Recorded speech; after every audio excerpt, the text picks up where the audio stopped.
हाँ तो बच्चों, आज अपन लोग 11th क्लास का टॉपिक फंक्शन पढ़ने जा रहे हैं, ठीक है ना। तो इसमें सबसे पहले अपन लोग बेसिक से लेके चलेंगे, बहुत छोटी छोटी बातें डिस्कस करेंगे। आई होप आप लोग ये बात जानते होंगे, फिर भी मैं ये आप लोगों को बताना चाहिए। छोटी छोटी बातें हैं, एकदम अपन लोग सिमटा लेंगे इस चीज़ को, बेसिक से बात करेंगे। ओके, जैसे अपन लोग जानते हैं, पहला पॉइंट है root is a positive quantity. Okay, अच्छा, रूट कैसी क्वांटिटी होती है आपकी? पॉजिटिव क्वांटिटी होती है। ओके, जैसे रूट के अंदर कभी भी 16 लिखा तो गलती से ±4 नहीं बोलेंगे। सर क्यों नहीं बोलेंगे? हम तो बहुत बार पढ़ के आए हैं।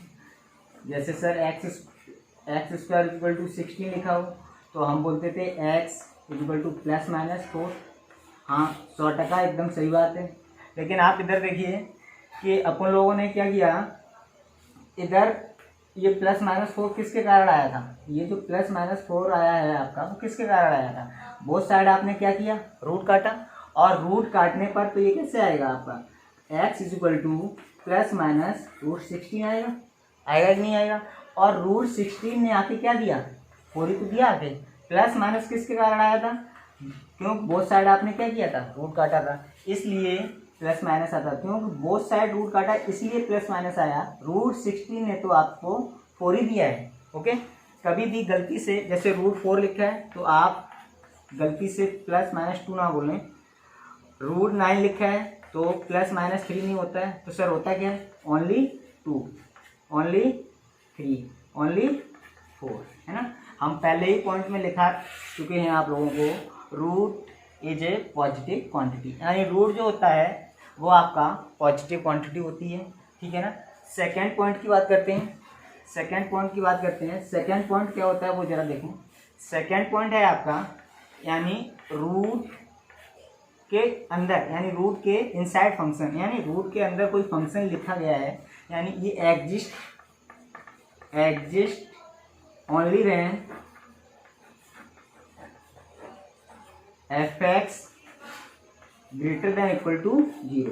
यानी रूट के अंदर कोई फंक्शन लिखा है, वो एग्जिस्ट ही जब करेगा जब अंदर लिखा फंक्शन हमेशा 0 या 0 से बड़ा हो। ओके, जैसे एक एग्जांपल लगाते हैं इसका। जैसे रूट के अंदर लिखा गया हो x² - 16, है ना। इसको सॉल्व करना है तो देखो, इसको लिखेंगे तो यानी x², रूट के अंदर कोई फंक्शन है f(x), ये क्या आ गया, x² - 16। तो x² - 16 हमेशा कैसा होना चाहिए, > 0, यानी x² - 16 > 0, है ना। तो कुछ देर बाद इसके फैक्टर हो जाएंगे, तो x - 4 और x + 4 > 0। ओके, अब हम क्या करते हैं, एक मिनट, अब हम क्या करेंगे, अब मैं इस नंबर लाइन पे पहुंचते हैं। नंबर लाइन आप लोग जानते होंगे। नंबर लाइन पे पहुंचे तो ये देखो, प्लस का 4 है और ये माइनस का 4 है। ओके, यहाँ से यहाँ प्लस हो गया, ये माइनस हो गया, ये प्लस हो गया। अच्छा, ये सर प्लस माइनस प्लस कैसे हो जाएगा? अभी क्या होता है, अपन लोग इनक्वलिटी पढ़ेंगे, 11th का ही टॉपिक है एक इनक्वलिटी, उसमें ये चीज़ आप लोगों को सिखाई जाएगी, है ना। अपन लोग फंक्शन में ही इनक्वलिटी को डिस्कस कर लेंगे इसी के दौरान, है ना। आपका फंक्शन और इनक्वलिटी दोनों टॉपिक एक साथ कवर होंगे, ठीक है ना। तो ये स्टार्टिंग क्या होता है, अपन लोग राइट साइड से हमेशा पॉजिटिव लेंगे, फिर प्लस पॉजिटिव, फिर नेगेटिव, फिर पॉजिटिव, है, ऐसे चलता रहता है ना। अच्छा, कभी कभी ये पॉजिटिव होता है, इधर भी पॉजिटिव होगा, वो अपन लोग नेक्स्ट वीडियो में डिस्कस करेंगे। अभी इतना सीखो बस, कैसे करना है।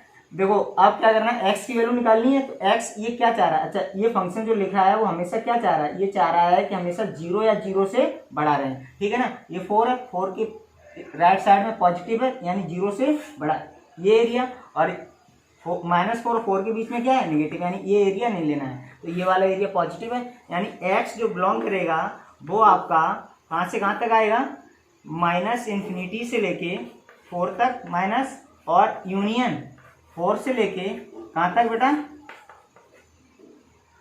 ∞ तक। ओके, ये यहाँ तक, यानी x की जो वैल्यू है वो यहाँ से। अच्छा सर, इसको आप प्रूव करके बताइए कि ये इस यानी -4 और 4 के बीच में क्या बोलते हैं वैल्यू, ये नहीं, ये वैल्यू सॉरी, ये जो -4 और 4 के बीच में वैल्यू आती है वो इस फंक्शन में एग्जिस्ट नहीं करेगी। देखो अच्छा, -4 और 4 के बीच में -2 आता है, यहाँ रखो -2, यहाँ रखा तो -2 तो -4 हो गया।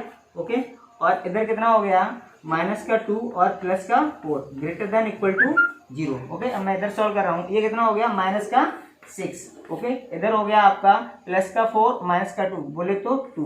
ओके, और ग्रेटर देन इक्वल टू 0 तो ये हो गया -12 ग्रेटर देन इक्वल टू 0। अच्छा ये बताइए, कब ये कैसी क्वांटिटी है, निगेटिव, और ये कैसी है, पॉजिटिव। तो ये बताइए आप लोग, कभी पॉजिटिव बड़ा होता है नेगेटिव से? सोचिए, कभी पॉजिटिव बड़ा होता है नेगेटिव से? बिल्कुल सही बात है, होता है। पॉजिटिव तो हमेशा बड़ा होता है किससे, नेगेटिव से। लेकिन क्या नेगेटिव बड़ा होता है पॉजिटिव से? ये तो गलत बात है, यानी ये जो स्टेटमेंट है ये गलत है। तो यानी -4 और 4 के बीच की वैल्यू जो भी इनफाइनाइट वैल्यू है वो इस फंक्शन में एग्जिस्ट नहीं करेंगी। इसीलिए ये वैल्यू अपन लोगों ने इस x का आंसर देते वक्त अपन लोगों ने -4 और 4 के बीच की वैल्यू नहीं ली है, बाकी 4 से आगे की वैल्यू और -4 के पीछे की वैल्यू सारी इसमें एग्जिस्ट कर रहा है। ओके, ये आपका सेकंड पॉइंट था। अब थर्ड पॉइंट की बात करते हैं। यानी पहला पॉइंट क्या था, रूट कैसी क्वांटिटी है, पॉजिटिव, ठीक है ना। √16 की वैल्यू कभी गलती से +-4 नहीं बोलेंगे, क्या बोलेंगे, 4, ठीक है ना।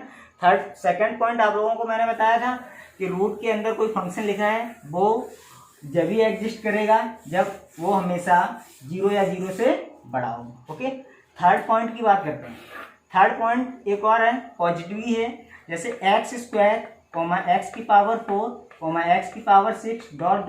x की पावर 2n है ना, इज ए पॉजिटिव। यानी ये भी एक कैसा है आपका, पॉजिटिव है। ओके, पॉजिटिव कैसा पॉजिटिव है, यानी x² हमेशा 0 या 0 से बड़ा होता है। अरे तुम x की वैल्यू कुछ भी रखो, नेगेटिव भी रखो, -4 रखो तो 16 आया, तो 16 हमेशा 0 या 0 से बड़ा है। 2 रखोगे तो 4 आएगा, 4 0 या 0 से बड़ा होता है ना। अब किसी के मन में सर यानी किसी के मन में ऐसा विचार आ रहा होगा, सर अगर ये आपस में पलट जाए तो, यानी 2 की पावर x हो जाए, ठीक है ना, 4 की पावर x हो जाए, 6 की पावर x हो जाए, ... ऐसे चलता है। और तो ये क्या होता है, this is A exponential form, this is A exponential form.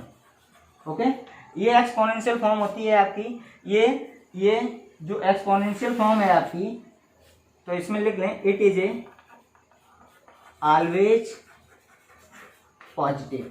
अच्छा, ये पॉजिटिव है और ये भी पॉजिटिव है, तो इन दोनों में सर फर्क क्या है, फर्क ये देखिए, 2 की power x greater than equal to 0 होता है, ठीक है ना, और ये 2 की पावर x ग्रेटर देन 0 होता है, x² greater than equal to 0 होता है। अच्छा, ये क्या होता है, ये आपका प्योर पॉजिटिव होता है, प्योर पॉजिटिव। तो सर ये कैसा है, ये नॉन नेगेटिव होता है, नॉन नेगेटिव, ठीक है ना।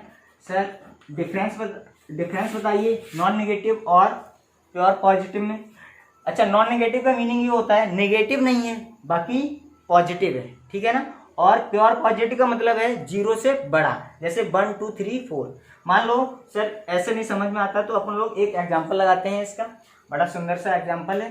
तो थर्ड पॉइंट याद रखें, जो x² का टर्म है, ऐसे वाले जो टर्म होते हैं वो हमेशा नॉन नेगेटिव होते हैं, यानी x² greater than equal to 0 होता है। ओके, अब एक और बात करते हैं, बड़ी सिंपल सी बात है, इसका एग्जांपल लगाते हैं। मान लो इन द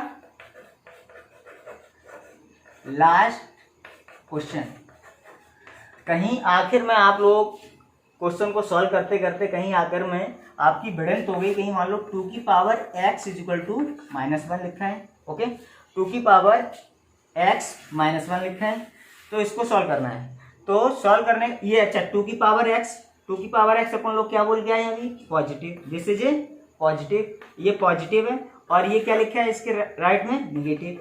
तो क्या पॉजिटिव कभी नेगेटिव के बराबर होता है, नहीं होता है, तो हम कहेंगे this is a no solution, no solution, no solution का बोर्ड लगा देंगे। चलो सर ये तो बात समझ में आता है कि आपने बताया 2 की पावर x हमेशा 0 से बड़ा होता है, तो 2 की पावर x के सामने नेगेटिव आएगा तो हम कह देंगे नो सॉल्यूशन। अच्छा सर कल को 2 की पावर x इक्वल टू 0 आ जाए तो इसको सॉल्व नहीं कर सकते हैं, नहीं कर सकते, क्योंकि अपन लोग वचन दिए हैं 2 की पावर x यानी एक्सपोनेंशियल फॉर्म जो भी होंगे वो हमेशा 0 से बड़ा होगा। क्या 0 बड़ा है 0 से? यार मान लो आपके सामने ये बात लिखी आ जाए तो ये बात ट्रू है या फॉल्स है? तो this is a false. Okay, क्यों? क्या 5 कभी 5 से बड़ा होता है? अगर आपके सामने ये लिख दिया 5 ग्रेटर देन इक्वल टू 5, तो देखो आप लोग 5, इसका मतलब क्या होता है? ग्रेटर देन इक्वल टू मतलब होता है इसमें और का यूज होता है। 5 या तो 5 के बराबर है या 5 से बड़ा है। तो इसमें से कोई भी दो बातों में से एक बात ट्रू होती है तो पूरे को ट्रू मान लिया जाता है। तो 5 के बराबर है, सही बात है, लेकिन 5 से बड़ा नहीं है, तो एक बात सही है, तो पूरे को क्या मान लिया इसको? ट्रू। तो क्या 0 कभी 0 से बड़ा होता है? नहीं होता है। तो इसमें भी लिखेंगे नो सोल्यूशन। ओके, अब बात करते हैं, मान लो 2 की power x equal to sir 1 आ जाए तो। अरे सर देखिए ना, 1 तो 0 से बड़ा है, बिल्कुल बड़ा है, तो इसका सोल्यूशन होना चाहिए, आएगा। तो दो तरीके हैं, या तो आप इसको लॉग लें बोथ साइड। लॉग लेंगे कैसे? जैसे बोथ साइड लॉग लिया तो ये क्या होगा? log 2x आगे आ जाएगा, इधर क्या हो जाएगा? log 1। log 1 की वैल्यू कितनी होती है? 0। This is 0। अच्छा, इधर से आप x log 2 हो जाएगा, आया ना? अच्छा, x तक जाना है तो log के डंडा पड़ेगा, तो ये इधर भगेगा, यानी x की पावर कितना होगा? 2 की पावर 0, यानी x बराबर 1 की पावर इधर e इधर जाएगा, यानी ये कितना आएगा आपका? x इक्वल टू निकल के आपका आएगा 0, यानी x की वैल्यू कितनी निकल के आएगी? 0। एक तो ये तरीका है। सेकंड आपका तरीका है यानी कंपेयरिंग। कंपेयरिंग कैसे करेंगे? 2 की पावर x को हम लिखेंगे इसको 2 की पावर 0, लिख लेंगे नहीं लिख लेंगे? अच्छा, तो कंपेयरिंग करो, बेस समान है तो x इक्वल टू कितना आ गया? 0 आ गया, ही नहीं आ गया? ओके, समझ में आया होगा आई होप। क्या करना है, यानी जितने भी एक्सपोनेंशियल फॉर्म होते हैं वो सारे के सारे आपके हमेशा 0 से बड़े होते हैं, ठीक है ना? और एक्सपोनेंशियल फॉर्म का सवाल जब भी आएगा तो इसको हमेशा अपन लोग ग्रेटर देन इक्वल टू 0 करके सॉल्व करेंगे, है ना? तो पहला पॉइंट आपका था रूट इज पॉजिटिव क्वांटिटी।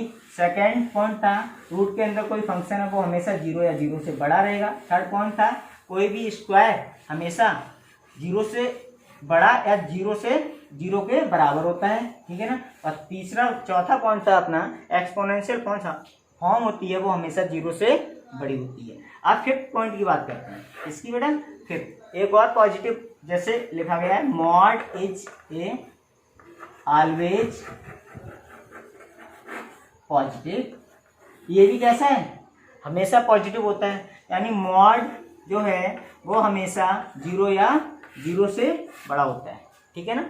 क्यों? यानी मॉड सर मॉड एक्स ही होता है क्या? नहीं, मॉड के अंदर कुछ भी लिखा हो, कभी भी मॉड के अंदर कुछ भी फंक्शन मिले वो हमेशा 0 या 0 से बड़ा ही होता है। ओके, तो ये तो बड़ा सिंपल है। अब 6 पॉइंट की बात करते हैं। 6 पॉइंट आपका मान लो बड़ा अच्छा सा पॉइंट है। मान लो कभी भी आपके जिंदगी में 2 या 2 से अधिक फंक्शन आपस में जुड़कर 0 दे रहे हो पॉजिटिव, यानी 2 लिख लो ये बात, जैसे root v plus mod x plus w square equal to 0 है ना? ये नोट करके लिख लें। ओके, यानी अच्छा, रूट कैसी क्वांटिटी? पॉजिटिव। मॉड कैसी क्वांटिटी? पॉजिटिव। स्क्वायर कैसी क्वांटिटी? पॉजिटिव। यानी ये भी पॉजिटिव, ये भी पॉजिटिव और ये भी पॉजिटिव, यानी तीनों ऐड होने पर क्या दे रहे हैं? 0 दे रहे हैं। तो इसका मतलब है इंडिविजुअली ये कैसे, या तो ये 0 हुआ होगा, ये भी और ये भी, यानी v बराबर x बराबर w बराबर क्या हुए होंगे? 0। तीनों क्वांटिटी कैसी रही होंगी? 0। तभी ये यानी पॉसिबिलिटी है कि ये 0 के बराबर हो सकता है। अरे देखो ना, ये भी पॉजिटिव है, ये भी पॉजिटिव है, ये भी पॉजिटिव है, और 3 पॉजिटिव क्वांटिटी आपस में मिलकर अगर 0 दे रही हैं, इसका मीनिंग ये है कि वो तीनों की तीनों इंडिविजुअली 0 रही होंगी। ओके, अब इस पे क्वेश्चन करते हैं। बड़ा अच्छा सा क्वेश्चन है, जरा क्वेश्चन देखते हैं। मान लो क्वेश्चन आ जाए आपके सामने। क्वेश्चन है root x minus 1 plus mod x plus 1 equal to 0, यानी सॉल्व फॉर x के लिए इसको सॉल्व करना है। अब तुमको अभी बताए थे रूट कैसी क्वांटिटी? पॉजिटिव। मॉड भी कैसी क्वांटिटी, पॉजिटिव। अगर दो क्वांटिटी आपस में मिलके जीरो दे रही हैं, इसका मीनिंग क्या हुआ, ये भी जीरो बराबर है और ये भी जीरो बराबर है। तो इसका मतलब ये है साइमल्टेनियसली लिख सकते हैं, simultaneously x minus 1 equal to zero या x plus 1 equal to zero. यानी यहाँ से x की वैल्यू कितनी आ गई, 1, और यहाँ से x की वैल्यू कितनी आ गई, -1। तो हम बोर्ड लगाने जा रहे हैं no solution, no solution.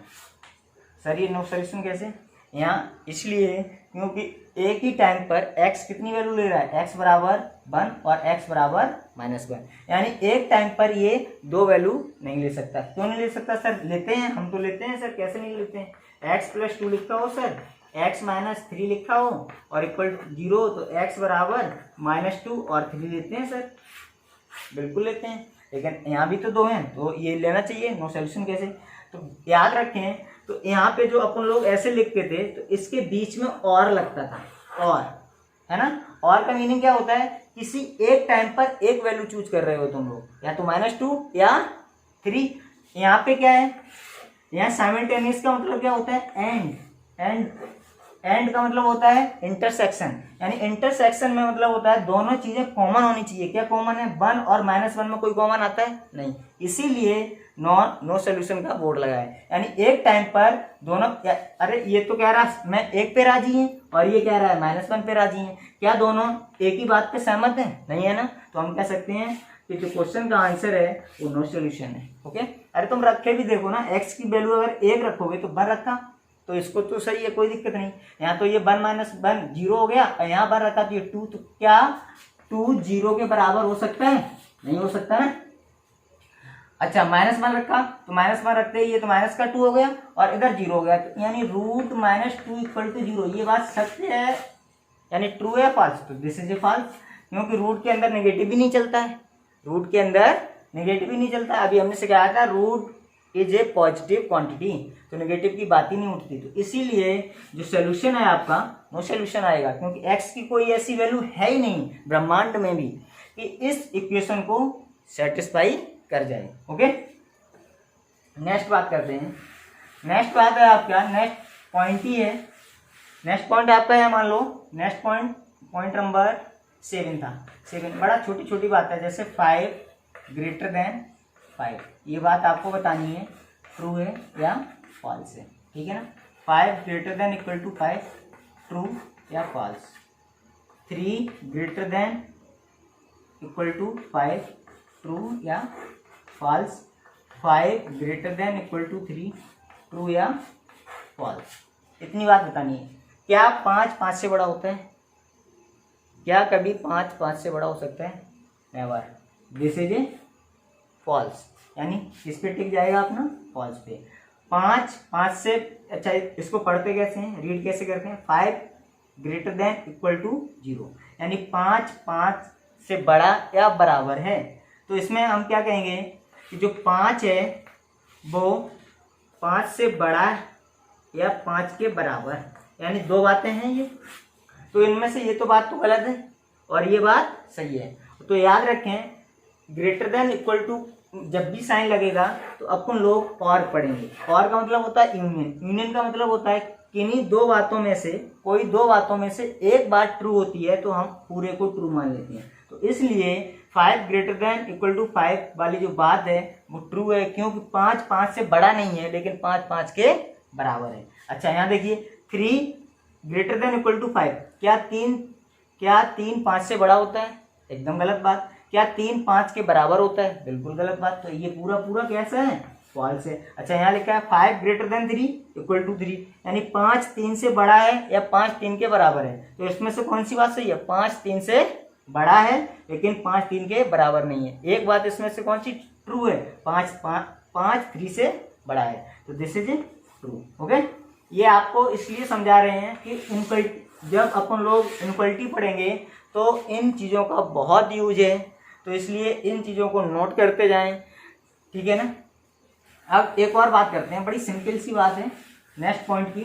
Point number आपका है 8। है ना, ये बेसिक है इसलिए बता रहे हैं क्योंकि अपन लोग फंक्शन जब पढ़ेंगे, क्योंकि फंक्शन के दौरान अपन लोग बहुत सारे फंक्शन ही मैथ की जड़ होती है, क्योंकि अपन लोग अभी थोड़ी देर बाद अपन लोग ग्राफ सीखेंगे, बहुत कुछ इस फंक्शन के दौरान सीखेंगे। तो 8 पॉइंट क्या है, 8 पॉइंट है आपका, जैसे लिखा गया है ax² plus bx plus c greater than equal to 0, और एक आपका लिखा गया है ax² plus bx plus c less than equal to 0। Okay, तो ये क्वाड्रेटिक इक्वेशन है, this is a quadratic equation, और क्वाड्रेटिक इक्वेशन के सामने क्या लिखा है, ये साइन कैसा है, ग्रेटर देन, यानी क्वाड्रेटिक इक्वेशन 0 से बड़ी है, यानी कोई भी क्वाड्रेटिक इक्वेशन 0 से यानी बड़ी होगी, 0 से बड़ी मतलब पॉजिटिव, यानी आप लोग कैसे पता करेंगे पूरी क्वाड्रेटिक इक्वेशन आपकी पॉजिटिव है। तो याद रखें, अगर a यानी x² का लीडिंग कोएफिशिएंट, मतलब लीडिंग x² का लीडिंग कोएफिशिएंट क्या है, a, अगर a ग्रेटर देन 0 और d बोले तो डिस्क्रीमेंट अगर लेस देन 0 है, तो पूरी जो क्वाड्रेटिक इक्वेशन होती है, जो क्वाड्रेटिक इक्वेशन होती है वो आपकी पॉजिटिव होती है। कैसे सर, और अच्छा इसका a लेस देन 0 और इसमें d भी लेस देन 0, तो पूरी क्वाड्रेटिक इक्वेशन आपकी कैसी होती है, नेगेटिव होती है। कैसे पता करेंगे, देखो ये क्वाड्रेटिक इक्वेशन लिखी, इसके सामने क्या है, ग्रेटर देन है, तो जो ग्रेटर देन है और इससे मैच कराओ x² के लीडिंग कोएफिशिएंट सेम है, ये देखिए इसको और इसको, अच्छा इसको और इसको देखो, x² के लीडिंग कोएफिशिएंट से मैच कर रहा है नहीं कर रहा, दोनों में, इसमें देखिए और इसमें, इधर और इधर दोनों मैच कर रहा है। तो याद रखें, कभी भी क्वाड्रेटिक इक्वेशन को पता करना है कि पॉजिटिव है या नेगेटिव है, तो याद रखें अगर x² का लीडिंग कोएफिशिएंट 0 से बड़ा और डिस्क्रीमेंट लेस देन 0 हो, तो पूरी क्वाड्रेटिक इक्वेशन आपकी पॉजिटिव कहलाएगी, और अगर x² का कोएफिशिएंट यानी जो लीडिंग कोएफिशिएंट होता है वो 0 से छोटा हो और d लेस देन 0 हो, तो पूरी क्वाड्रेटिक इक्वेशन आपकी नेगेटिव होगी। ओके, तो सर दोनों में d लेस देन होता है, बिल्कुल दोनों में d लेस देन होगा, देखो मैच कर लो। ओके, d दोनों में लेस देन होता है, अगर ग्रेटर देन होगा तो उसका लीडिंग कोएफिशिएंट आपका 0 से बड़ा होना चाहिए, अगर पॉजिटिव होगी सॉरी नेगेटिव होगी तो वो 0 से छोटा होना चाहिए x² का लीडिंग कोएफिशिएंट। ओके, आज के लिए इतना ही, तब तक के लिए आप पढ़ते रहिए, धन्यवाद।